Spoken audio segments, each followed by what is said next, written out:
आज हम लोग टाइप ऑफ मटेरियल के बारे में स्टडी करेंगे। इससे पहले वाले लेक्चर में हम लोग charge, quantization of electric charge और करंट का कॉन्सेप्ट पढ़ चुके हैं। उससे आगे आज बढ़ते हैं तो मटेरियल्स का क्लासिफिकेशन करेंगे। बेसिकली जो मटेरियल्स होगा उसको 4 कैटेगरी में रखेंगे। First conductor, second insulator, third semiconductor and fourth super conductor. अगर सबसे पहले बात करें कंडक्टर्स का तो बाय डेफिनेशन हम ये कह सकते हैं कि कंडक्टर्स वैसे मटेरियल को कहेंगे जिससे आसानी से इलेक्ट्रिक करंट पास कर जाए। इसका मतलब ये हुआ कि जिस मटेरियल के थ्रू चार्जेस का फ्लो संभव है वैसे मटेरियल्स को हम लोग कंडक्टर कहने जा रहे हैं, और वैसे मटेरियल्स जिसके थ्रू चार्जेस का फ्लो पॉसिबल नहीं है वैसे मटेरियल्स को हम लोग इंसुलेटर कहेंगे। जबकि सेमीकंडक्टर का अगर बात करें तो सेमीकंडक्टर एक ऐसे मटेरियल को कहने जा रहे हैं, जहां से इलेक्ट्रिक करंट या चार्जेस का फ्लो होता तो जरूर है लेकिन थोड़ा रिस्ट्रिक्टेड होता है। वो डिपेंड करता है इस बात पे कि वो सेमीकंडक्टर प्योर है या फिर इम्प्योर। मीन्स उस सेमीकंडक्टर में भी चार्ज कैरियर्स प्रेजेंट होता है। उसके कंडक्टिविटी के बारे में बात किया जाएगा और तब फाइनली सुपर कंडक्टर के बारे में एक बेसिक आइडिया हम लोग को मिलेगा। सुपर कंडक्टर सुपर कंडक्टिविटी से रिलेटेड होगा। मीन्स एक ऐसा मटेरियल जिसमें चार्जेस का फ्लो हो लेकिन बिना किसी रेस्ट्रिक्शन का, चार्जेस आसानी से मूव कर जाए, उसमें किसी तरह का रेस्ट्रिक्शन ना हो। तो इस टॉपिक जो सुपर कंडक्टर है उसके बारे में थोड़ा डिटेल हम लोग उस समय जान पाएंगे जब हम लोग फैक्टर्स अफेक्टिंग रेसिस्टेंस करेंगे। रेसिस्टेंस टॉपिक में जब हम लोग ये पढ़ेंगे कि टेम्परेचर किसी मटेरियल के रेसिस्टेंस को किस तरह से अफेक्टेड करता है तो उस समय हम लोग को सुपर कंडक्टिविटी का आइडिया आएगा। रेसिस्टेंस किसी मटेरियल का हमको ये बताएगा कि वो चार्जेस के फ्लो को कितना रेस्ट्रिक्ट करेगा। रेसिस्टेंस किसी मटेरियल का अगर बात करें इन जनरल मेटल्स का तो टेम्परेचर बढ़ने से रेसिस्टेंस बढ़ता है जबकि टेम्परेचर घटने से रेसिस्टेंस घटता है। तो सुपर कंडक्टिविटी उसी कॉन्सेप्ट पे बेस्ड है कि जब किसी मटेरियल का टेम्परेचर हम लोग डिक्रीज करेंगे तो वैसे सिचुएशन में वो मटेरियल में जब चार्ज का फ्लो होगा तो उसको डिस्टर्ब करने वाला फैक्टर्स बहुत ही नेग्लिजिबल अमाउंट में होगा। तो सुपर कंडक्टर का डिटेल हम लोग वही करेंगे। सेमीकंडक्टर से रिलेटेड भी इंफॉर्मेशन जस्ट एज इंट्रोडक्शन हम लोग करने जा रहे हैं क्योंकि सीबीएसई के सिलेबस में सेमीकंडक्टर एंड सुपर कंडक्टर को इंक्लूड नहीं किया गया। बेसिकली हम लोग को थोड़ा सा डिटेल में कंडक्टर एंड इंसुलेटर को समझना होगा। तो कंडक्टर वैसे मटेरियल को बोले जो इलेक्ट्रिसिटी कंडक्ट कर रहा है। इसका एग्जांपल हो जाएगा मेटल्स। जितना भी मेटल्स होता है वो इलेक्ट्रिसिटी का गुड कंडक्टर होता है। कुछ सॉल्यूशन भी होता है जो इलेक्ट्रिसिटी को कंडक्ट कर सकता है, जैसे एसिड का सॉल्यूशन, बेस का सॉल्यूशन, सॉल्ट का सॉल्यूशन। ये सारे मटेरियल्स को जब वाटर में डिजॉल्व करवाते हैं तो इसमें भी चार्जेस का फ्लो पॉसिबल हो पाता है, जिसके चलते हम लोग इसको बोल सकते हैं कि ये भी इलेक्ट्रिसिटी को कंडक्ट करता है। वो मटेरियल्स जिसको वाटर में डिजॉल्व करवाने के बाद करंट फ्लो कर सकता है, चार्जेस का फ्लो पॉसिबल हो सकता है, उसको हम लोग इलेक्ट्रोलाइट्स कहेंगे।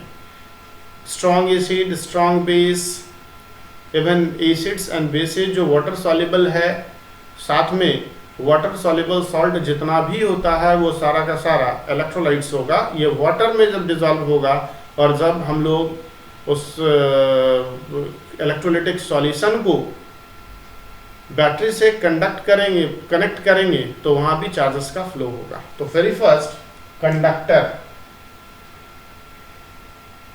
अभी जस्ट बोले कि कंडक्टर वैसे मटेरियल को कहने जा रहे हैं जो इलेक्ट्रिसिटी कंडक्ट करेगा, और इसका एग्जांपल मेटल्स होगा।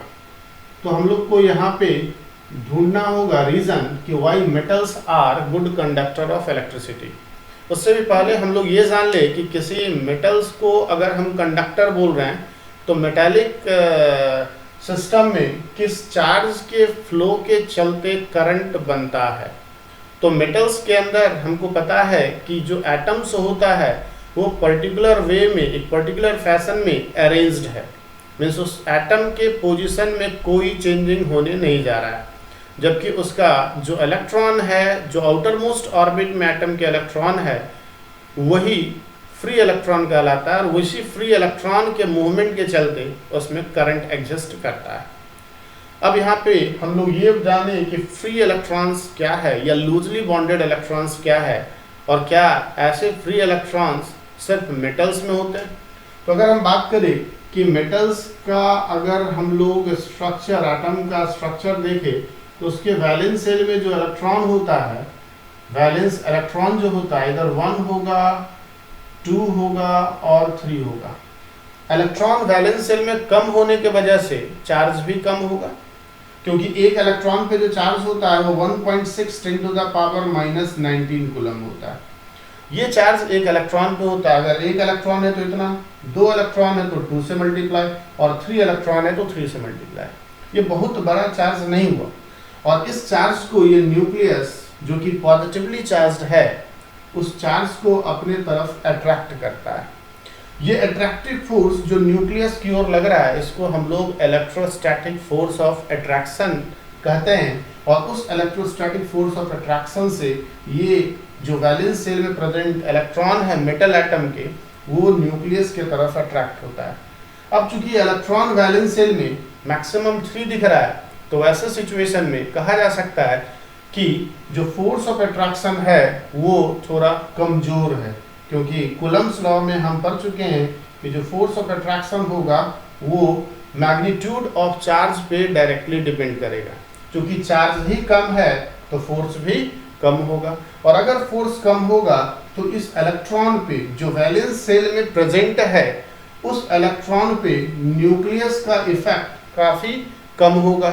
और वैसे सिचुएशन में जब कोई एक्सटर्नल एजेंसी यहाँ पे वर्क करेगा तो ये इलेक्ट्रॉन यहाँ से मूवमेंट स्टार्ट कर देगा, और इसी मूवमेंट के चलते उस मेटल में करंट एग्जिस्ट करता है, और यही कारण है कि मेटल इलेक्ट्रिसिटी का गुड कंडक्टर है। मेटल्स इलेक्ट्रिसिटी का गुड कंडक्टर है। Metals are good conductor of electricity. क्या रीजन हो सकता है? तो रीजन यहाँ पे हम मेंशन कर दे रहे हैं। Reason is presence of loosely bounded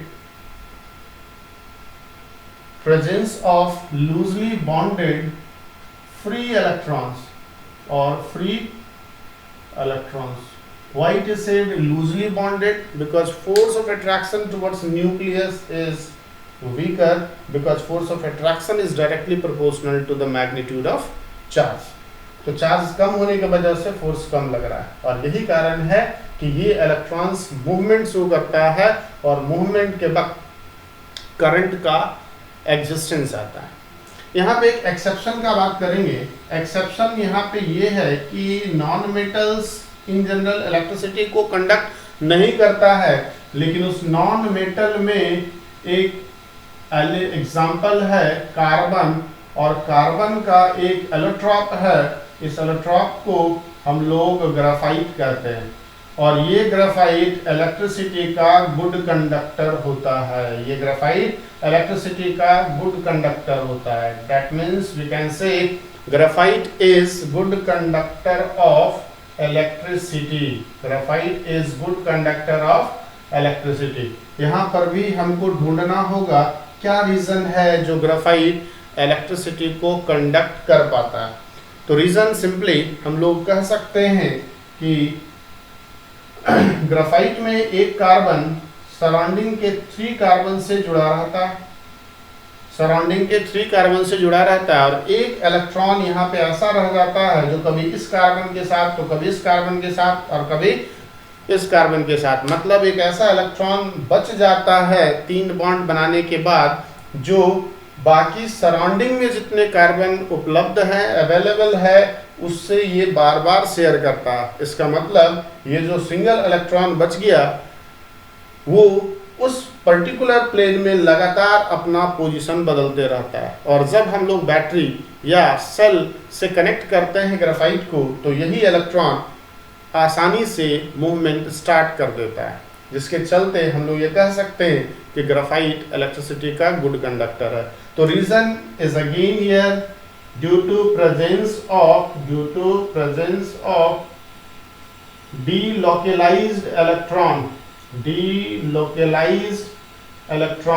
delocalised electron का मतलब जो अपने कंट्रोल में नहीं है, जो लगातार अपने प्लेन में मूव कर रहा है। कार्बन के वैलेंस शेल में टोटल 4 इलेक्ट्रॉन होता है, जिसमें यहाँ पे 3 इलेक्ट्रॉन ये नेबरिंग कार्बन से शेयर कर चुका है, जबकि चौथा इलेक्ट्रॉन शेयरिंग में पार्टिसिपेट कर तो जरूर रहा है, लेकिन वो हमेशा डिफरेंट के साथ कर रहा है, जिसके चलते ये इलेक्ट्रॉन को हम लोग डीलोकलाइज्ड बोलते हैं। तो इस तरीके से हम यहाँ पे ये समझ पाए कि why metals are good conductor of electricity. अगर हम मेटल्स के कंडक्टिविटी में बात करें तो सिल्वर बेस्ट कंडक्टर कहा जा सकता है। हम लोग in general metal wires, electric wires जो यूज करते हैं, उसमें कॉपर का वायर इन जनरल ज़्यादा यूज होता है, क्योंकि कॉपर भी इलेक्ट्रिसिटी का गुड कंडक्टर है। रेयर सिचुएशन में या ओवरहेड वायर में हम लोग एल्यूमिनियम वायर का भी इस्तेमाल करते हैं। तो इस तरीके से कंडक्टर हम लोग फिनिश कर लिए। एग्जाम्पल होगा इसका मेटल्स। अगर हम बात करें इंसुलेटर का, तो इंसुलेटर एक ऐसे मटेरियल को कहने जा रहे हैं जो इलेक्ट्रिसिटी को कंडक्ट नहीं करेगा। अब इलेक्ट्रिसिटी कंडक्शन नहीं हो पा रहा, इसका मतलब ये है कि flow of charge is not possible through an insulator. एक इंसुलेटर से चार्जेस के फ्लो को हम लोग पॉसिबल नहीं कर सकते हैं अंडर नॉर्मल सिचुएशन। इंसुलेटर तो no flow of electric charge, no flow of charges का फ्लो यहाँ पे संभव नहीं हो पाता है। क्यों नहीं हो पाता है? तो due to absence of free electrons, we can also say loosely bonded electrons। अब यहाँ पे इसका अगर एग्जाम्पल का बात करें तो नॉन मेटल्स जो होता है वो इलेक्ट्रिसिटी का बैड कंडक्टर होता है। इसका मतलब इससे करंट पास नहीं कर सकता। नॉन मेटल भी मेटल के जैसा एटम से ही बना होता है, और इसका एटम का स्ट्रक्चर भी मेटल के एटम के स्ट्रक्चर जैसा ही होता है, लेकिन फिर भी ये इलेक्ट्रिसिटी कंडक्ट नहीं कर पा रहा। रीजन अगर देखा जाए तो रीजन में अगर बात किया जाए तो नॉन मेटल के वैलेंस इलेक्ट्रॉन का नंबर देखा जाए तो ये 4 से लेके 8 तक होता है। इसका मतलब चार्ज जो इस पे होगा वो 4 इलेक्ट्रॉन से लेके 8 इलेक्ट्रॉनिक चार्ज तक होगा। और हमको पता है कि अगर ये 4 इलेक्ट्रॉन न्यूक्लियस के सराउंडिंग में वैलेंस शेल में प्रेजेंट है, 4 इलेक्ट्रॉन से लेके 8 इलेक्ट्रॉन, तो अगर हम यहाँ देखें तो कह सकते हैं कि 1, 2 या 3 इलेक्ट्रॉन के चार्ज के रिस्पेक्ट में 4 से 8 इलेक्ट्रॉन का चार्ज काफ़ी ज़्यादा है, और फोर्स उस समय बढ़ जाएगा जब Q का वैल्यू बढ़ेगा, क्योंकि कूलम्ब्स लॉ हमको कहता है कि Q बढ़ेगा तो फोर्स भी बढ़ेगा। तो Q यहाँ पे बढ़ा तो फोर्स बढ़ा। इसका मतलब ये हुआ कि नॉन मेटल के वैलेंस शेल में प्रेजेंट इलेक्ट्रॉन को न्यूक्लियस स्ट्रांगली अपने तरफ पुल कर रहा है, जिसके वजह से ये इलेक्ट्रॉन यहाँ से डिटैच होना नॉर्मल कंडीशन में पॉसिबल नहीं होता हुआ दिख रहा है। मीन्स नॉर्मल सिचुएशन में ये इलेक्ट्रॉन इस न्यूक्लियस को छोड़ के नहीं जा सकता है। जबकि मेटल के एटम में ऐसा हुआ था कि वैलेंस सेल में प्रेजेंट इलेक्ट्रॉन न्यूक्लियस के अट्रैक्शन को ओवरकम करके वहां से रिलीज हो गया था, रिमूव हो गया था, और वही इलेक्ट्रॉन्स को जब हम लोग बैटरी से कनेक्ट किए थे इस वायर को, तो उसमें उस इलेक्ट्रॉन का मूवमेंट स्टार्ट हो गया। तो यहाँ पे रीजन क्या होगा, तो लूजली बॉन्डेड इलेक्ट्रॉन्स अवेलेबल नहीं है और फ्री इलेक्ट्रॉन्स अवेलेबल नहीं है। दैट्स वाई हम लोग यहाँ पे ये कह रहे हैं कि इलेक्ट्रिसिटी कंडक्ट नहीं करेगा। तीसरा, अगर हम बात करें सेमीकंडक्टर का, तो सेमीकंडक्टर ऐसे मटेरियल को बोलेंगे जो किसी पर्टिकुलर कंडीशन में थोड़ा बहुत चार्जेस के मूवमेंट को अलाउ करता है, थोड़ा बहुत चार्जेस के मूवमेंट को अलाउ करता है। सेमीकंडक्टर हम ये कह सकते हैं allow movement of electric charges, allow movement of electric charges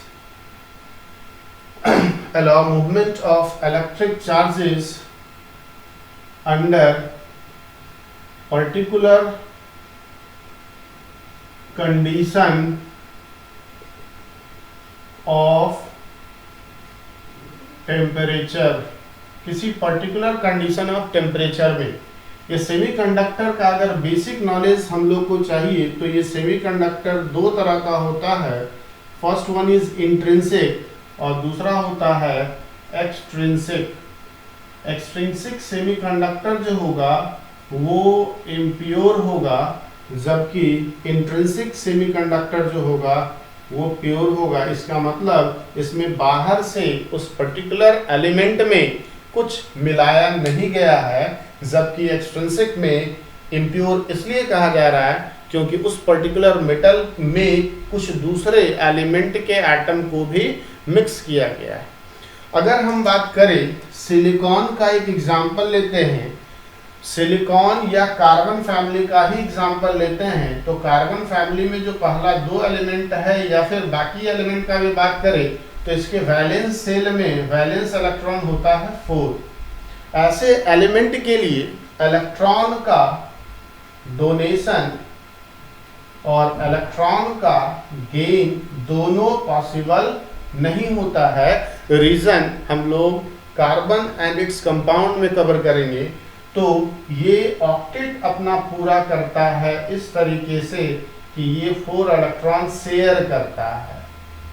ये किसी दूसरे एटम या अपने ही जैसे दूसरे एटम से 4 इलेक्ट्रॉन को शेयर करके अपना ऑक्टेट पूरा करके स्टेबिलिटी को गेन करता है। तो सिलिकॉन का बात करें तो सिलिकॉन अपने सराउंडिंग में अवेलेबल 4 सिलिकॉन से, ये सिलिकॉन का अपना जो सेंटर में सिलिकॉन है उसके वैलेंस सेल के इलेक्ट्रॉन को रिप्रेजेंट कर रहे हैं। तो सिलिकॉन के वैलेंस सेल में 4 इलेक्ट्रॉन, इस सिलिकॉन के वैलेंस सेल में भी 4 इलेक्ट्रॉन। मीन्स इस तरीके से अगर हम बात करें तो हर एक सिलिकॉन अपने वैलेंस सेल इलेक्ट्रॉन के बारे में अगर बोले तो कितना है 4। अब ये सिलिकॉन, ये जो सेंटर वाला सिलिकॉन है, इस चारों नेबरिंग सिलिकॉन से 4 इलेक्ट्रॉन को शेयर करता है। तो 4 इलेक्ट्रॉन तो इसके पास अपना है और 4 इलेक्ट्रॉन ये नेबरिंग सिलिकॉन से शेयर कर लेता है। तो यहाँ सिलिकॉन के वैलेंस सेल में 8 इलेक्ट्रॉन और इस तरीके से सिलिकॉन स्टेबिलिटी को गेन कर लिया। अब यहाँ पे क्वेश्चन राइज होता है कि इस सिलिकॉन का क्या होगा, तो इसके सराउंडिंग में भी 4 है, वहां से वो शेयर करेगा और इस तरीके से सारा सिलिकॉन स्टेबिलिटी शो करता है। इस पर्टिकुलर कंडीशन में जब हम लोग टेम्परेचर को थोड़ा सा बढ़ा दिया जाए, टेम्परेचर को अगर हम बढ़ाते हैं तो ये जो शेयरिंग में इलेक्ट्रॉन गया है थोड़ा बहुत मूवमेंट शो करता है, थोड़ा बहुत मूवमेंट शो करता है। क्योंकि हम लोग पढ़े हैं कि अगर वैलेंस सेल में 1 to 3 इलेक्ट्रॉन है तो वो लूजली बॉन्डेड है और 5 to 8 अगर रहता है तो स्ट्रांगली बॉन्डेड है। तो 4 वाला इंटरमीडिएट हम कह सकते हैं। ना तो स्ट्रांगली और ना ही वीकली अट्रैक्टेड है। तो वैसे सिचुएशन में at elevated temperature this electrons may be free.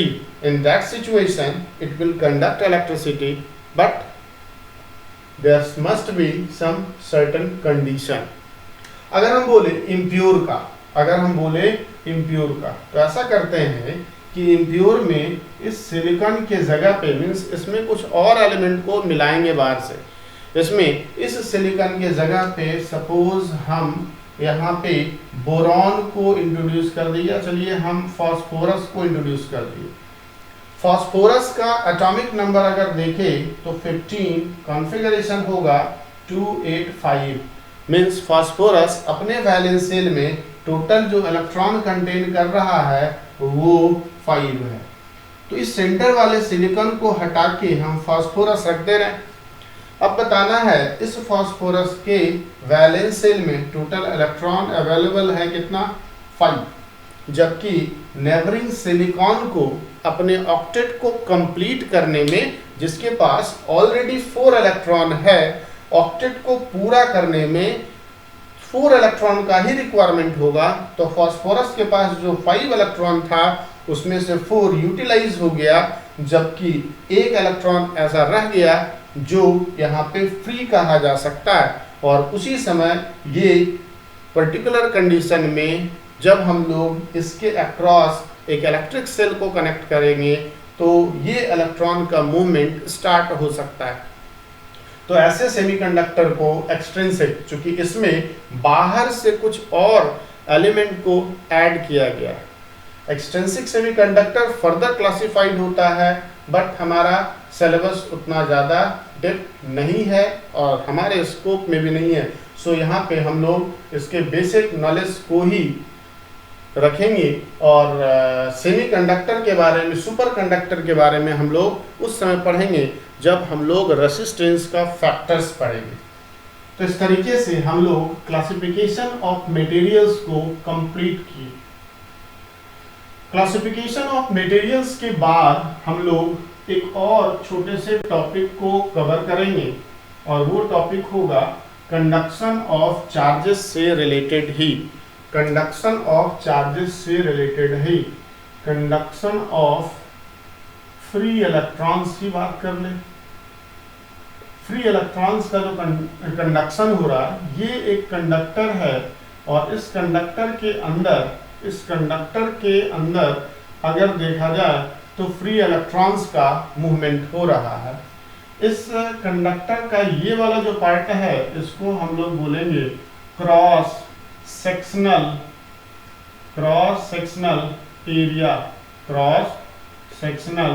Area और इसको रिप्रेजेंट करेंगे ए से।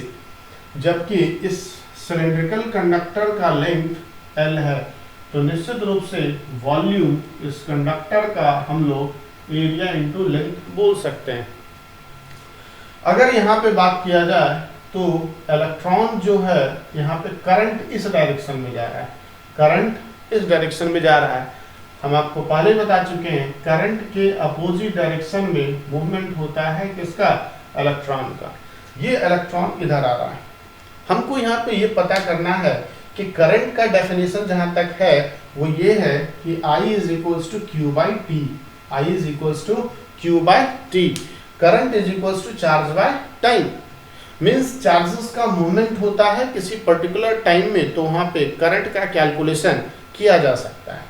अब यहाँ पे हम लोग एक सिंपल क्वेश्चन रेज कर सकते हैं कि जब चार्जेस का मूवमेंट होता है तो उस चार्जेस के मूवमेंट के वक्त स्पीड क्या होता है, या हम इलेक्ट्रॉन के मूवमेंट से रिलेटेड अगर बात करें तो हम ये कह सकते हैं कि what is the velocity of electron. तो एक्सपेरिमेंटली और मैथमेटिकली अगर देखा जाए तो ये रेंज हम लोग को जो मिलेगा वो 10 टू द पावर -5 मीटर पर सेकेंड का।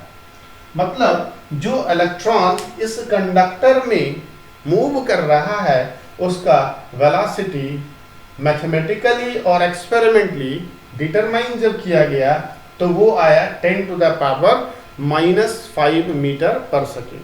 लेकिन हम लोग को पता है कि यहाँ पे ये पावर स्टेशन है, यहाँ पे ये पावर स्टेशन है और यहाँ मेरा घर है, यहाँ मेरा घर है, और यहाँ पे एक बल्ब को जलना है, यहाँ पे एक बल्ब को जलना है। यहाँ पे क्वेश्चन है कि पावर स्टेशन से इस घर का डिस्टेंस मान लिया जाए 20 किलोमीटर। अगर यहाँ पे पावर स्टेशन से स्विच ऑन किया जा रहा है या करंट का सप्लाई स्टार्ट किया जा रहा है, जिस पर्टिकुलर टाइम में करंट का सप्लाई स्टार्ट होता है उसी पर्टिकुलर टाइम में यहाँ पे बल्ब ग्लो करता है। इसका मतलब ये हुआ कि movement means velocity of electrons का इस बल्ब के जलने से या करंट के यहाँ से यहाँ तक आने में कोई रिलेशन नहीं है, क्योंकि ये बहुत ही कम समय में, फ्रैक्शन ऑफ सेकेंड में करंट यहाँ से वहाँ चला गया। करंट यहाँ से वहाँ जाने के लिए यहाँ का इलेक्ट्रॉन को वहाँ जाना जरूरी नहीं है, क्योंकि इस पूरे वायर के अंदर इलेक्ट्रॉन हर जगह अवेलेबल है। इस पूरे वायर के अंदर इलेक्ट्रॉन हर जगह बहुत ही लार्ज क्वांटिटी में प्रेजेंट है, और वो इलेक्ट्रॉन धीरे धीरे मूव करता है, जबकि करंट यहाँ से वहाँ तक चला जाता है। तो करंट यहाँ से वहाँ तक एक वेव के फॉर्म में जाता है और उसको कोई पर्टिकुलर टाइम नहीं लगता है, बहुत ही कम समय में वो करंट यहाँ से वहाँ जाना है। तो करंट का एक जगह से दूसरे जगह जाना और चार्जेस का एक जगह से दूसरे जगह जाना एक दूसरे से डिफरेंट है। हम यहाँ पे ये जानने का कोशिश करते हैं कि आखिर जो किस वेलोसिटी या स्पीड से इलेक्ट्रॉन्स का किसी कंडक्टर के अंदर मूवमेंट होता है, तो उस वेलोसिटी को हम लोग ड्रिफ्ट वेलोसिटी कहते हैं। उस वेलोसिटी को हम लोग ड्रिफ्ट वेलोसिटी कहते हैं, जिसका डिटेल हायर क्लासेस में होगा, बट हम लोग जस्ट यहाँ पे इंट्रोड्यूस हो रहे हैं। ड्रिफ्ट वेलोसिटी बहुत ही सिंपल लैंग्वेज में अगर कहें तो हम कह सकते हैं कि it is the average velocity of free electrons inside conductor. अब अगर बात करें कि ड्रिफ्ट वेलोसिटी को रिप्रेजेंट कैसे करेंगे, तो Vd से डायरेक्टली अगर देखा जाए विदाउट डेरिवेशन, तो हम लोग एक फार्मूला को यहाँ पे लिख सकते हैं, Vd is equals to I upon NaE। ये एक फार्मूला है जहां से ड्रिफ्ट वेलोसिटी का कैलकुलेशन हो सकता है। तो Vd इज तो ड्रिफ्ट वेलोसिटी, I यहाँ पे हो गया करंट, E हो गया इलेक्ट्रॉनिक चार्ज जिसका वैल्यू होता है 1.6 × 10⁻⁻19 कूलम। A जो होगा वो क्रॉस सेक्शनल एरिया होगा, क्रॉस सेक्शनल एरिया जो हम यहाँ पे रिप्रेजेंट किए। जबकि N के बारे में बात करें तो इसको हम कह सकते हैं number of free electrons per unit volume of conductor. किसी कंडक्टर के 1 मीटर क्यूब में कितना फ्री इलेक्ट्रॉन अवेलेबल है उसको हम लोग यहाँ कह सकते हैं कि वो N है। अगर ये तीनों इंफॉर्मेशन नोन हो तो ड्रिफ्ट वेलोसिटी फाइंड आउट किया जा सकता है, जिसका एक पर्टिकुलर रफली अगर बोला जाए तो रेंज होता है 10⁻⁻5 मीटर पर सेकेंड।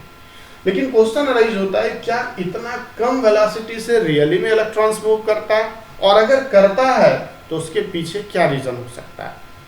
हम अगर देखें यहाँ पे तो इस कंडक्टर के अंदर करोड़ों एटम्स एक पर्टिकुलर वे में अरेंज्ड है, एक पर्टिकुलर लैटिस पे वो प्रेजेंट है, एक पर्टिकुलर स्पेस पे वो अरेंज्ड है, वो कभी बदलने वाला नहीं है। लेकिन वो हर एक मेटल एटम का जो इलेक्ट्रॉन वैलेंस सेल में प्रेजेंट है वो उसके साथ अवेलेबल नहीं है, वो उस एटम को छोड़ के बाहर निकल गया। अब जब भी हम इलेक्ट्रिक सेल से इसको कनेक्ट करेंगे, जब भी हम लोग इसको इलेक्ट्रिक सेल से कनेक्ट करेंगे तो वैसे सिचुएशन में जो फ्री इलेक्ट्रॉन्स इस कंडक्टर के अंदर होगा उस पर एक पर्टिकुलर फोर्स लगेगा जिसके चलते वो मूवमेंट स्टार्ट करेगा। लेकिन ड्यूरिंग मूवमेंट आज का रास्ता अगर आगे देखा जाए तो इसके पाथ पे और भी इलेक्ट्रॉन्स और मेटल का एटम्स का जो आयन बना वो भी अवेलेबल है, मीन्स इलेक्ट्रॉन के रास्ते में काफ़ी ज़्यादा ऑब्स्ट्रक्शन है, जिसके चलते ये इलेक्ट्रॉन उससे कोलाइड करेगा। जब ये यहाँ से निकला तो वेलोसिटी कुछ और था, कोलाइड करने के बाद वेलोसिटी घट गया, फिर इस पे फोर्स लगा, फिर मूव किया, फिर रुक गया, फिर मूव किया, फिर रुका। इस तरीके से इसके वेलोसिटी में लगातार वेरिएशन देखने को मिलेगा। और उस वेरिएबल वेलोसिटी के बीच हम लोग जब एवरेज वेलोसिटी का बात करते हैं तो उसी एवरेज वेलोसिटी को ड्रिफ्ट वेलोसिटी कहते हैं। तो वो ड्रिफ्ट वेलोसिटी का रेंज काफ़ी कम है, और करंट का एक जगह से दूसरे जगह जाना अलग बात है, जबकि चार्जेस का मूवमेंट एक जगह से दूसरे जगह तक होना अलग बात है, और उसमें काफ़ी ज़्यादा टाइम लगने जा रहा है। बट करंट को एक जगह से दूसरे जगह जाने में कुछ समय नहीं लगता है। तो ये एक ऐसा टॉपिक है जो एनसीईआरटी में कम्प्लीटली इंक्लूडेड नहीं है, बट फिर भी मोर टू नो सेक्शन में ड्रिफ्ट वेलोसिटी का डिस्कशन है। इसी के कारण इस टॉपिक को यहाँ पे कवर किया जा रहा है। तो इस तरीके से हम लोग ड्रिफ्ट वेलोसिटी को कवर कर लिए।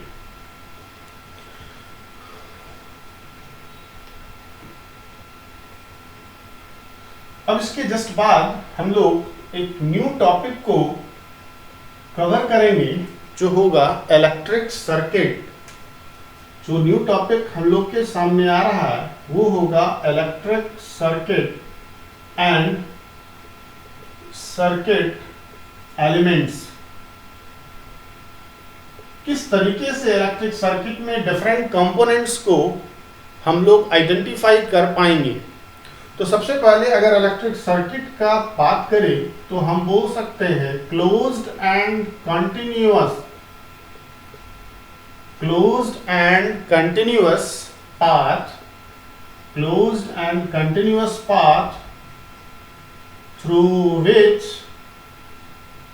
through which charges flow। ठीक है, वो क्लोज्ड और कंटिन्यूअस पाथ जिसके थ्रू चार्जेस का फ्लो संभव हो पा रहा है, उसको हम लोग इलेक्ट्रिक सर्किट बोलेंगे। ये ओपन भी हो सकता है और क्लोज्ड भी हो सकता है। ये सर्किट ओपन भी हो सकता है और सर्किट क्लोज्ड भी हो सकता है। अगर सर्किट क्लोज्ड है तो करंट फ्लो होगा, और सर्किट अगर ओपन है तो करंट फ्लो नहीं होगा। No flow of charge, that means I का बात हम लोग नहीं करेंगे, क्योंकि सर्किट कंप्लीट नहीं होने के कारण हम ये कह सकते हैं कि बीच में ऑब्स्ट्रक्शन है और उस ऑब्स्ट्रक्शन को ये क्रॉस नहीं कर पाएगा। क्लोज सर्किट में करंट एग्जिस्ट करेगा, करंट विल एग्जिस्ट। तो इस तरीके से इलेक्ट्रिक सर्किट क्या हुआ, तो सर्किट एक क्लोज एंड कंटिन्यूअस पाथ है, मीन्स एक ऐसा पाथ प्रोवाइड कर रहा है ये सर्किट जहां पे फ्री इलेक्ट्रॉन्स भी अवेलेबल है, और फ्री इलेक्ट्रॉन्स को मूव करवाने के लिए जो फोर्स अप्लाई हो रहा है उसका सोर्स भी इलेक्ट्रिक सेल के फॉर्म में अवेलेबल है। तो वैसे सिचुएशन में उस सर्किट को हम लोग क्लोज्ड फॉर्म में बोलेंगे, क्योंकि वो इलेक्ट्रिसिटी कंडक्ट कर रहा है। अब एक सर्किट में डिफरेंट तरीके से रिप्रेजेंटेशन किया जाता है। उस रिप्रेजेंटेशन को वन बाय वन हम लोग देखने का कोशिश करेंगे, किस तरीके से, किस सिंबल से उसको रिप्रेजेंट किया जाता है। सबसे पहला बात अगर करें इलेक्ट्रिक वायर का, इलेक्ट्रिक वायर सिंपली इस तरीके से रिप्रेजेंट किया जाता है। और इस रिप्रेजेंटेशन को दो तरीके से भी हम देख सकते हैं कि ये किस तरीके को रिप्रेजेंट कर रहा है। ये इस तरीके से आया, और ये इसका मतलब क्या हुआ, इसका मतलब ये हुआ कि ये वायर ऊपर है और ये वायर नीचे, जबकि इस दोनों में किसी तरह का कोई कांटेक्ट नहीं। मींस इस तरीके से वायर गया, मींस एक नीचे से वायर जा रहा है और एक ऊपर से, क्या इस दोनों में कोई कांटेक्ट है? नहीं। तो इसका रिप्रेजेंटेशन हम लोग इस तरीके से करेंगे। जबकि अगर इस तरीके से क्रॉस कर दिए, इसका मतलब ये वायर इस तरीके से दोनों में कांटेक्ट बना हुआ है। तो इस तरीके से हम लोग इलेक्ट्रिक वायर का रिप्रेजेंटेशन करेंगे। इसके जस्ट बाद अगर हम बात करें इलेक्ट्रिक सेल, इलेक्ट्रिक सेल एक ऐसा डिवाइस होने जा रहा है जिसके अंदर एक केमिकल रिएक्शन होता है। उस केमिकल रिएक्शन को रेडॉक्स रिएक्शन कहते हैं, जहां पे ऐसा रिएक्शन जहां इलेक्ट्रॉन्स का ट्रांसफर हो या मूवमेंट ऑफ इलेक्ट्रॉन्स हो। इलेक्ट्रॉन्स का मूवमेंट होता है ऐसे रिएक्शन में, इलेक्ट्रॉन का लॉस और गेन होता है ऐसे रिएक्शन में, तो वैसा रिएक्शन उस डिवाइस के अंदर हो रहा है, उसको हम लोग इलेक्ट्रिक सेल कहते हैं। और अगर बात करें एक और टर्म, वो है बैटरी, जो हम कह सकते हैं कि ये सेल का ग्रुप है, ग्रुप ऑफ सेल्स। सेल्स के ग्रुप को हम लोग बैटरी कहने जा रहे हैं। अब ये इलेक्ट्रिक सेल का रिप्रेजेंटेशन इस तरीके से करते हैं। इस इलेक्ट्रिक सेल में ये टर्मिनल पॉजिटिव कहलाता है जो लंबा है, और जो शॉर्ट टर्मिनल है उसको नेगेटिव टर्मिनल कहेंगे। अब ये सेल जो होता है ये क्या प्रोवाइड करता है, तो provides potential difference, potential difference, और यही वो टर्म है, यही वो क्वांटिटी है जो इसके सर्किट के अंदर इलेक्ट्रॉन्स को पुश करता है और वो इलेक्ट्रॉन्स फ्लो करता है। उस इलेक्ट्रॉन का मूवमेंट के लिए रिस्पॉन्सिबल पोटेंशियल डिफरेंस टर्म है, और वो पोटेंशियल डिफरेंस का सोर्स क्या है, इलेक्ट्रिक सेल, जिसको इस तरीके से रिप्रेजेंट करते हैं। अगर हम बात करें बैटरी को किस तरीके से रिप्रेजेंट करेंगे, तो उसी के रिप्रेजेंटेशन को देखिए और किस तरीके से बैटरी को कनेक्ट किया जाता है।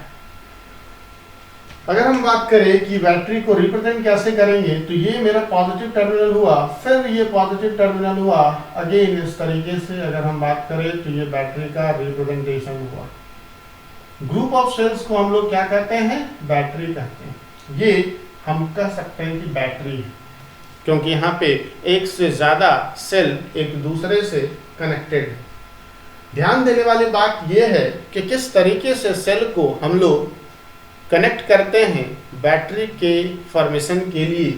तो यहाँ ध्यान देने वाली बात यह है कि ये माइनस टर्मिनल, ये पॉजिटिव टर्मिनल, पॉजिटिव टर्मिनल के बाद फिर negative terminal, positive negative, positive negative, positive negative और फर्दर पॉजिटिव। इसका मतलब ये हुआ कि इस पूरे सिस्टम में ये देखा जा रहा है कि एक सेल के पॉजिटिव को दूसरे सेल के नेगेटिव टर्मिनल से जोड़ना है, या एक सेल के नेगेटिव टर्मिनल को दूसरे सेल के पॉजिटिव टर्मिनल से। तो ये एक सही तरीका हुआ सेल को कनेक्ट करने का। जबकि अगर दूसरा तरीका बात करें, ये मीन्स दोनों नेगेटिव टर्मिनल को एक साथ कर दिए, दोनों नेगेटिव टर्मिनल को एक साथ कर दिए, और ये फिर से पॉजिटिव टर्मिनल, ये नेगेटिव टर्मिनल, फिर नेगेटिव टर्मिनल और ये पॉजिटिव टर्मिनल। अगर यहाँ पे बात किया जाए क्या हम इसको बैटरी कह सकते हैं, तो सबसे पहले देखा जाए कि पॉजिटिव के बाद नेगेटिव, और नेगेटिव के जस्ट बाद फर्दर नेगेटिव, फिर पॉजिटिव, फिर पॉजिटिव, नेगेटिव नेगेटिव पॉजिटिव। हम यहाँ पे जस्ट देखें कि सेल को कनेक्ट करते वक्त नेगेटिव को पॉजिटिव से और पॉजिटिव को नेगेटिव से, जबकि यहाँ पे हो रहा है उससे जस्ट रिवर्स, नेगेटिव नेगेटिव से जुड़ता हुआ दिख रहा है, पॉजिटिव पॉजिटिव से। तो ये जो रिप्रेजेंटेशन है बैटरी के लिए वो गलत होगा। तो इस तरीके से हम लोग बैटरी नहीं बनाएंगे सेल में, सर्किट में, ये तरीका सही हुआ। ये सेल का सीरीज कॉम्बिनेशन भी कहलाता है। सीरीज कॉम्बिनेशन में ही हम लोग बैटरी का फॉर्मेशन करते हैं। इसके जस्ट बाद का अगर हम बात करें तो इलेक्ट्रिक बल्ब, अगर हमको इलेक्ट्रिक बल्ब सर्किट में शो करना है तो किस तरीके से शो करेंगे। इन जनरल ये बल्ब को इस तरीके से रिप्रेजेंट किया जाता है, और ये बल्ब अगर ग्लो कर रहा है तो इस तरीके से भी शो कर सकते हैं, दिस इज ग्लोइंग बल्ब। अगर बल्ब ग्लो कर रहा है तो अब ये एक अलग टर्मिनल से जुड़ेगा और ये एक अलग टर्मिनल से जुड़ेगा, तो ये सिंबल हो गया इलेक्ट्रिक बल्ब का। अगर हम बात करें स्विचेस का, स्विच जो सर्किट को ओपन और क्लोज करता है, मीन्स स्विच ऐसा डिवाइस है जो किसी डिवाइस के वर्किंग को स्टार्ट और रोक भी सकता है। तो स्विच दो तरह का होगा, एक ओपन स्विच होगा और दूसरा क्लोज्ड स्विच होगा। First will be open switch and second will be closed switch. Open and closed switch, यहाँ पे हम जो बात कर रहे हैं वो है open and closed switch. Open switch से करंट नहीं पास करेगा, जबकि क्लोज्ड स्विच से करंट पास करेगा। ओपन स्विच को इस तरीके से रिप्रेजेंट कर सकते हैं, अगर इसको हम यहां पे प्रेस कर दें, अगर हम इसको यहां पे प्रेस कर दें, तो प्रेस करेंगे तो ये टर्म इंड और ये इंड दोनों एक दूसरे के कांटेक्ट में आ जाएगा, और कांटेक्ट में आ जाएगा तो सर्किट कंप्लीट हो जाएगा, और सर्किट कंप्लीट हो जाएगा तो करंट का पास होना आसान हो जाएगा।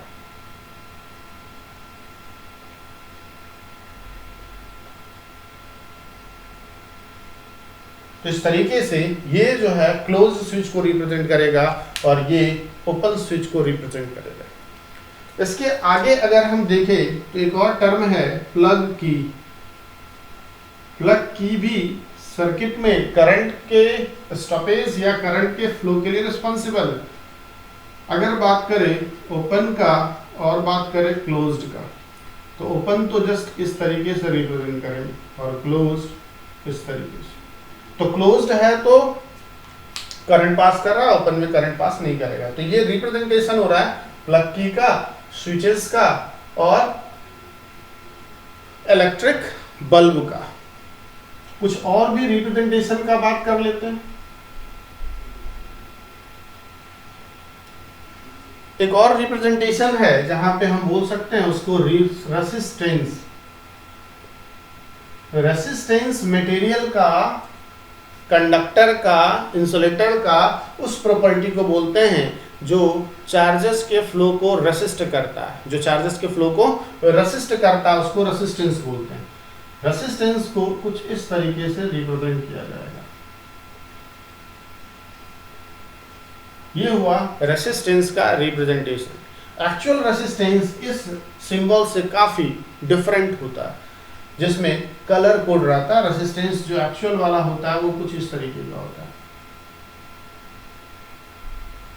एक्चुअल रेसिस्टेंस कुछ इस तरीके का होता है जहां पे 4 डिफरेंट टाइप्स का कलर बैंड होता है, और वो कलर बैंड ही उस रेसिस्टेंस का एक्चुअल वैल्यू को रिप्रेजेंट करेगा। तो ये क्या होता है? Colour band. और ये कलर बैंड है ना, हेल्प्स करता है, helps to determine value of resistance. इसको हम लोग बोलेंगे रेसिस्टर। इसको हम लोग क्या बोलेंगे? रेसिस्टर। और इसके प्रॉपर्टी को हम लोग क्या बोलेंगे? रेसिस्टेंस। वो प्रॉपर्टी जो चार्जेस के फ्लो को रेसिस्ट कर रहा है। मींस जब भी अगर इलेक्ट्रॉन इसके अंदर एंटर करता है तो इस इलेक्ट्रॉन को काफी ज्यादा डिस्टर्बेंस फेस करना होगा। ये डिस्टर्बेंस कितना ज्यादा होगा तो ये उस रेसिस्टेंस का वैल्यू डिसाइड करेगा। अगर रेसिस्टेंस का वैल्यू काफी ज्यादा है तो डिस्टर्बेंस भी काफी ज्यादा होगा। तो ये हो गया रेसिस्टेंस का रिप्रेजेंटेशन। अगर हम बात करें कि वेरिएबल रेसिस्टेंस, वैसा रेसिस्टेंस जिसके वैल्यू को हम एक्सटर्नली हम बदल सकते हैं, तो वैसे रेसिस्टेंस को हम लोग बोलेंगे वेरिएबल रेसिस्टेंस। और इस वेरिएबल रेसिस्टेंस को हम लोग रियोस्टैट कहेंगे। इस वेरिएबल रेसिस्टेंस को हम लोग रियोस्टैट कहेंगे। इस वेरिएबल रेसिस्टेंस को हम लोग कहने जा रहे हैं रियोस्टैट। तो अगर देखा जाए इस रेसिस्टेंस को अगर हम रियोस्टेट में कन्वर्ट करें तो जस्ट यहाँ पे क्रॉस एरो का साइन दे दें, तो ये क्या रिप्रेजेंट करेगा? रियोस्टैट को रिप्रेजेंट करेगा। या फिर हम लोग इस रियोस्टेट को कुछ इस तरीके से भी रिप्रेजेंट कर सकते हैं। ये अब इसका जो पोजीशन होता है, अगर ये एक्सटर्नली हम बदलते जाएं, इसको उठा के यहाँ, तो इसका रेसिस्टेंस में क्या आएगा? चेंजिंग आएगा।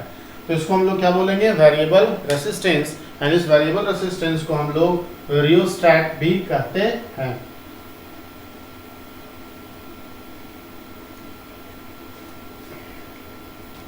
इससे आगे अगर देखें तो कुछ और डिवाइसेस यूज होता है, जैसे गैल्वेनोमीटर। गैल्वेनोमीटर एक ऐसा डिवाइस है, device which is used to check presence of electric current के प्रेजेंस को जो चेक करता है किसी सर्किट में, उसको हम लोग गैल्वेनोमीटर बोलते हैं। और इस गैल्वेनोमीटर का जो रिप्रेजेंटेशन होगा, वो कुछ इस तरीके से होगा। यहाँ पे हम लोग जी पुट करते हैं। तो ये गैल्वेनोमीटर का जो दो टर्मिनल हमको दिख रहा है, ये सेल के दो टर्मिनल से कनेक्ट होता है, जो ये बताएगा कि किस मैग्नीट्यूड कितना ये जो चार्ज फ्लो हो रहा है, कि क्या उसमें करंट का एग्जिस्टेंस है या नहीं। कुछ इसी तरह का एक और डिवाइस है जिसको हम एमीटर कहेंगे। एमीटर एक ऐसा device which is used to determine magnitude of current passing through a material, through a conductor we can say। ठीक है, एक ऐसा डिवाइस जो कि करंट के मैग्नीट्यूड को डिटरमाइन करने में यूज होता है, उस डिवाइस को हम लोग यहाँ पे एमीटर कहेंगे। उस एमीटर का जहां तक रिप्रेजेंटेशन का बात है, तो उसका रिप्रेजेंटेशन कुछ इस तरीके से करेंगे। यहाँ पे ए लिख देंगे, ए के साथ यहाँ पे पॉजिटिव साइन दे देंगे और यहाँ पे नेगेटिव साइन देंगे। इसका मतलब ये हुआ कि जहाँ पे साइन हम पॉजिटिव पुट कर रहे हैं, इसका मतलब ये हुआ कि वो बैटरी के पॉजिटिव टर्मिनल से जुड़ने जा रहा है। कि ये कहाँ से कनेक्ट होगा, तो इट शुड बी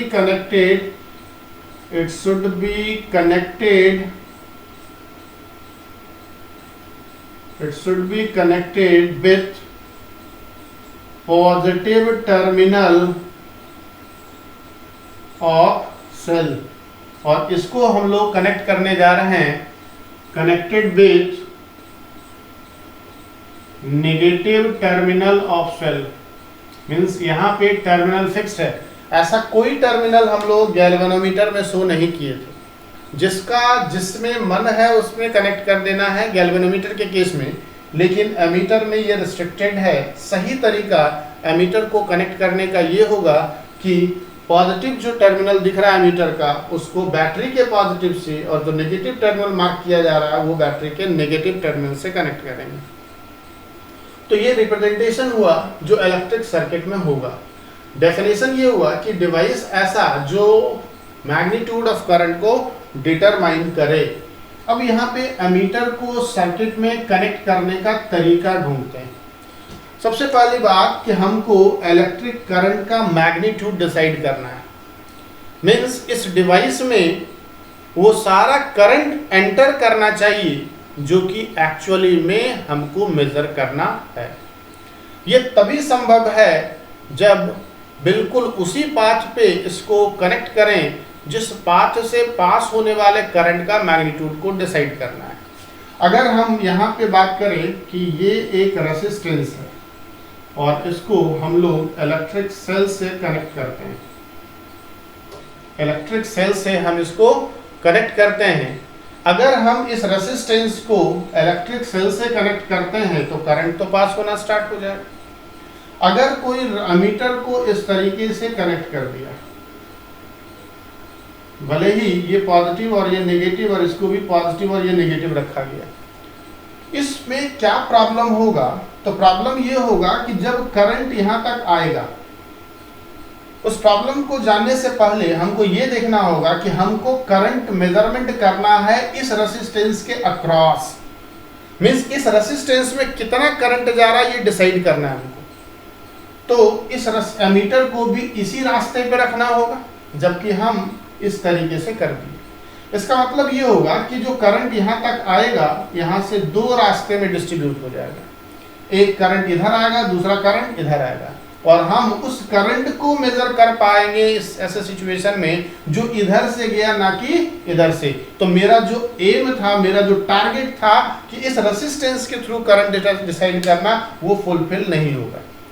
वैसे एक और टेक्निकल प्रॉब्लम आ जाएगा एमीटर को इस तरीके से करेक्ट करने में, क्योंकि रेसिस्टेंस इसका काफी कम होता है, जिसके चलते बहुत लार्ज अमाउंट में करंट इससे फ्लो करेगा। तो ये जो तरीका है हम कह सकते हैं कि ये गलत है।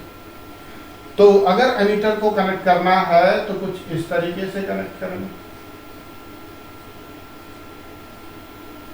सीरीज में कनेक्ट करेंगे। मीन्स एमीटर को यहाँ पे कनेक्ट कर देंगे इस तरीके से कि जो करंट आएगा एमीटर होते हुए उसमें जाए, एमीटर होते हुए जाए, तो जो करंट इसमें वही करंट इसमें, तो ये वही मेजरमेंट करेगा जो हम मेजरमेंट करना चाह रहे थे। तो हम जो टेक्निकल टर्म यूज करते हैं, जो कि आगे हम लोग स्टडी करने जा रहे हैं, तो ये बोलने वाले हैं कि always connected in series to a given resistor.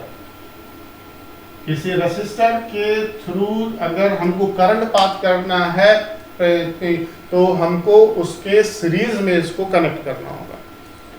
अब अगर बात करें कि सीरीज में अगर कनेक्ट कर रहे हैं और एमीटर ऐसे मटेरियल से बना हुआ है जिसके अंदर चार्जेस के फ्लो को काफ़ी प्रॉब्लम फेस करना पड़ रहा है, तो वैसे सिचुएशन में एक्चुअल करंट ये मेजरमेंट नहीं कर पाएगा, जिसके चलते हम लोग बोलते हैं कि रेसिस्टेंस जो होगा, अभी थोड़ा सा रेसिस्टेंस का आइडिया आपको दिए थे कि रेसिस्टेंस का मतलब होता है जो चार्जेस के फ्लो को रेस्ट्रिक्ट करे, जो चार्जेस के फ्लो को क्या करे, रेस्ट्रिक्ट करे, डिस्टर्ब करे, उसको रेसिस्टेंस बोलते हैं। और वही रेसिस्टेंस आगे डिटेल पढ़ना जरूर है, लेकिन यहाँ पे बाय डेफिनेशन एक फीलिंग आ जाएगा रेसिस्टेंस क्या है।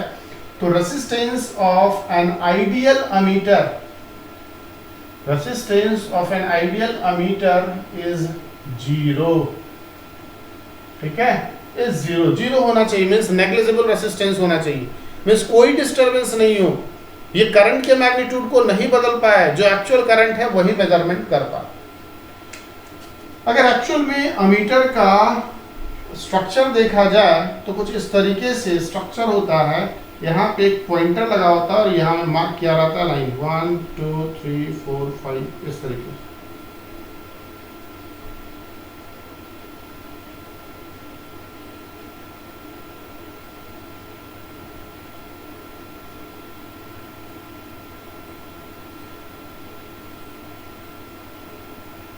इस तरीके से, और ये जो पॉइंटर होता है यहाँ से ऐसे करके होता है, मान लिया जाए यहाँ से ऐसे करके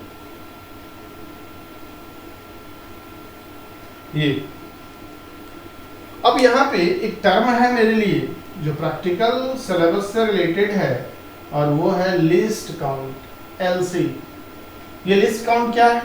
तो लिस्ट काउंट ये है कि यहाँ पे जो लाइन ड्रॉ किया गया है, मार्किंग किया गया है, उस मार्किंग के अकॉर्डिंग कितना मिनिमम करंट का मेजरमेंट ये कर सकता है। यहाँ पे मार्क रहता है A स्टैंड्स फॉर एमीटर।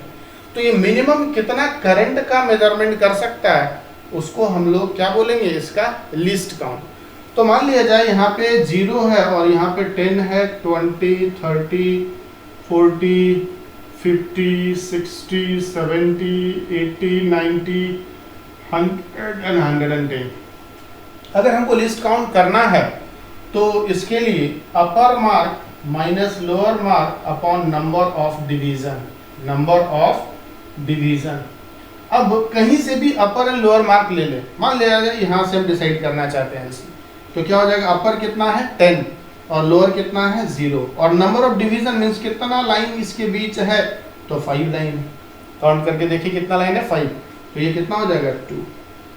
ये 2 एम्पियर का मेजरमेंट कर सकता है। अगर यहाँ पे A के जगह पे ऐसे लिखा हुआ है, इसका मतलब होता है milli ammeter. Milli ammeter means ये जो करंट मेजरमेंट करेगा वो 10 टू द पावर -3 एम्पियर के रेंज में। Milli stands for 10 to the power -3। तो यहाँ पे जो लिस्ट काउंट होगा LC is equals to 2 milli ampere. ये वो मिनिमम मैग्नीट्यूड है करंट का जो ये डिवाइस मेजरमेंट कर सकता है। ये वो मिनिमम करंट का वैल्यू है जो ये डिवाइस मेजरमेंट कर सकता है। कहीं से भी हम लोग लिस्ट काउंट निकाल सकते हैं, यहीं से कर लेते हैं। तो अपर मार्क 110 है और लोअर मार्क कितना है 100 अपॉन नंबर ऑफ डिवीजन यहाँ भी कितना 5, तो यहाँ भी 2 milli ampere. Ampere is the ऐसा यूनिट ऑफ इलेक्ट्रिक करंट। तो इस तरीके से एमीटर का हम लोग लिस्ट काउंट डिटरमाइन करते हैं। अब यहाँ पे अगर बात करें इसको कैसे कनेक्ट करेंगे, तो अभी जस्ट हम बोले थे कि इसके पॉजिटिव को पॉजिटिव से और नेगेटिव को नेगेटिव टर्मिनल से कनेक्ट करना है और इसको हमेशा सीरीज में कनेक्ट करना है। एक और टर्म यहाँ पे हम बोल सकते हैं जीरो एरर। जीरो एरर वैसे लिस्ट काउंट हम लोग एमीटर का पढ़े जरूर हैं, लेकिन किसी भी डिवाइस का लिस्ट काउंट कुछ इस तरीके से ही मेजरमेंट होता है, चाहे वो वोल्टमीटर हो, एमीटर हो या स्प्रिंग बैलेंस हो। अगर हम बात करें यहाँ पे जीरो एरर या एरर कितना, तो एरर कैसे पता करेंगे, तो मान लेते हैं कि यहाँ पे ये एमीटर जब सर्किट से कनेक्ट नहीं हुआ था तो ऑलरेडी यहाँ पे था।